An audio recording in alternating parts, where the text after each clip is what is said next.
Scanning database. Information acquired. File name, Daniel 6. Daniel was one of King Darius's 3 leaders in charge of all the royal rulers in the land. He was wise and did a better job than the other 2 leaders, so King Darius planned to put him in charge of the entire kingdom. This was bad news for the other 2 leaders. They tried to catch Daniel doing something wrong, but he worked hard and did what was right every day. So they took matters into their own hands and came up with a plan to make sure Daniel would never be in charge. They convinced King Darius to issue a command that no one in the kingdom could pray to anyone except for the king. If anyone did, they would have to be thrown into the lion's den. To seal the deal, the 2 leaders had King Darius put this in writing with his stamp of approval. Daniel knew the king had signed the decree, but he also knew that the right thing to do was to keep praying to the one true God.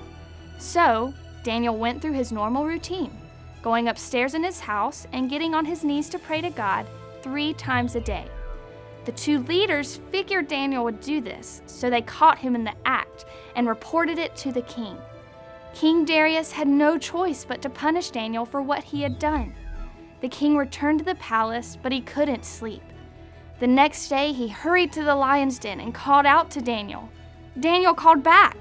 God had sent an angel to protect Daniel from the lions and to keep him safe throughout the entire night.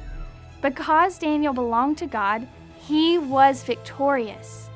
The 2 other leaders who tried to get rid of Daniel were then thrown into the lion's den for saying bad things about him.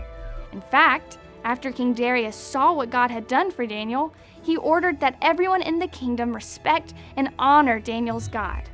When you are in a situation that seems impossible, you can be reminded of who you are because of God's love for you. Daniel had a choice to make, and he knew that with God's power, he would be victorious.